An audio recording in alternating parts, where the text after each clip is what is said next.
और जम्मू कश्मीर के डोडा में एक टेम्पो ट्रैवलर खाई में गिर गया। हादसे में 4 लोगों की मौत हो गई जबकि कई लोग गंभीर रूप से घायल। हादसे के बाद हर तरफ चीख पुकार मच गई है। सबसे पहले स्थानीय लोगों ने हादसे में शिकार लोगों की मदद की। स्थानीय पुलिस को घटना की सूचना दी गई और इसके बाद मौके पर एम्बुलेंस भी पहुंच गई। घायलों को खाई से निकालकर अस्पताल पहुंचाया गया। हादसा डोडा बरात रोड पर पोंडा इलाके में हुआ। टेम्पो ट्रैवलर सड़क से फिसलकर गहरी खाई में जा गिरा। टेम्पो में 20 से ज्यादा लोग सवार थे।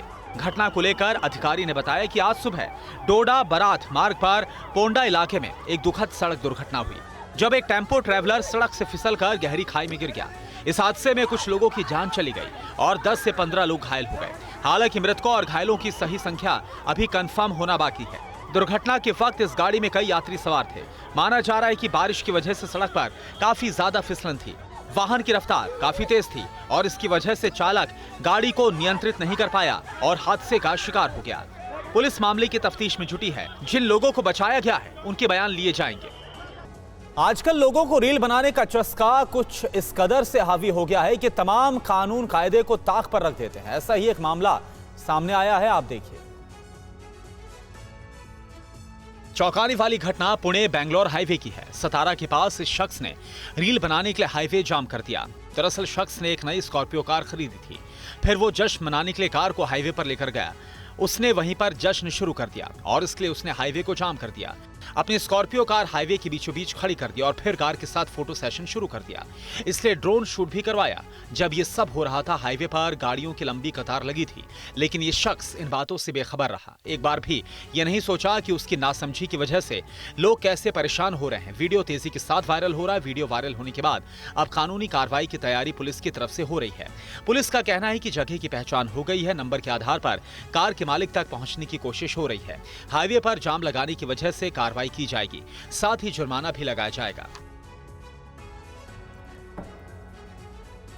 और लखनऊ में बाइकर्स का खतरनाक स्टंट देखने को मिला। स्टंट करते हुए हादसा हो गया जिसमें कई लोग घायल हो गए।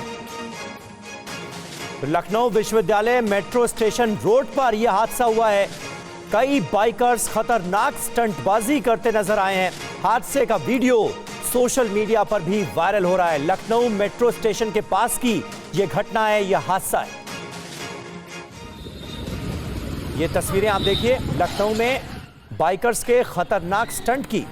स्टंट करने के दौरान ही यह हादसा हुआ है। ये देखिए किस तरह से बाइकर्स स्टंट कर रहे थे और अचानक यह हादसा होता है।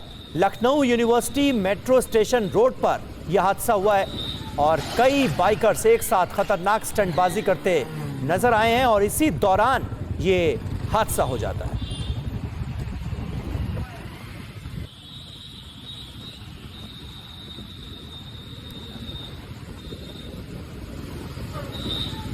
इस सड़क पर बाइकर्स के स्टंट की ये तस्वीरें आपको दिखा रहे हैं। उत्तर प्रदेश की राजधानी लखनऊ की सड़कों पर सबके सामने कैसे स्टंट किया जा रहा था। न सिर्फ अपनी जान खतरे में डाली गई बल्कि जो दूसरे राहगीर, जो दूसरे लोग यहां से गुजर रहे थे, उनकी जान भी खतरे में डाली गई और यह सिलसिला लगातार जारी है। कई जगहों पर रील्स बनाने के चक्कर में, स्टंट करने के चक्कर में लोग दूसरों की जान भी जोखिम में डाल देते हैं। विपिन चौबे हमारे संवाददाता लखनऊ से हमारे साथ मौजूद हैं।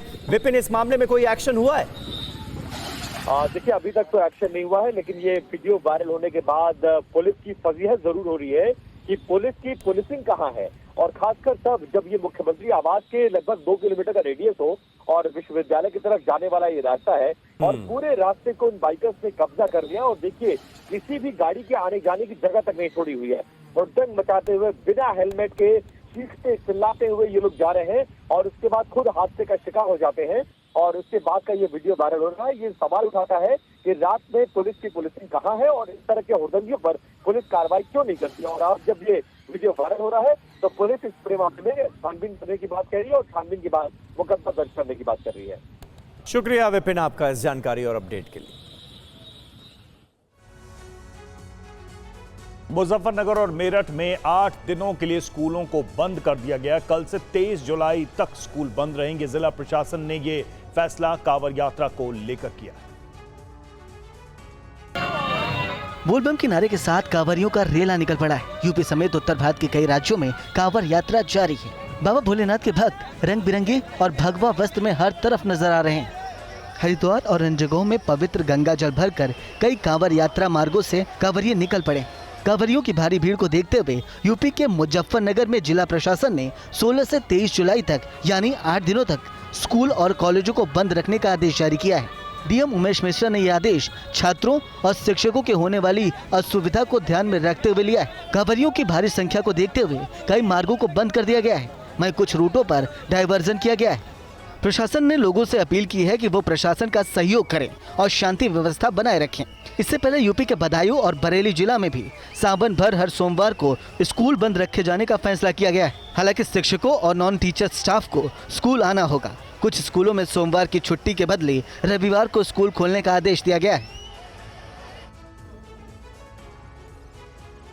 गृह मंत्रालय ने सभी राज्यों को कैदियों के आधार को उनके पहचान पत्र से जोड़ने का आदेश दिया है और इस आदेश का सख्ती से पालन करने का निर्देश दिया गया और साथ ही साथ जेल में कैदियों से मिलने वालों के आधार भी सत्यापित करने का निर्देश दिया गया है। देखिए आप।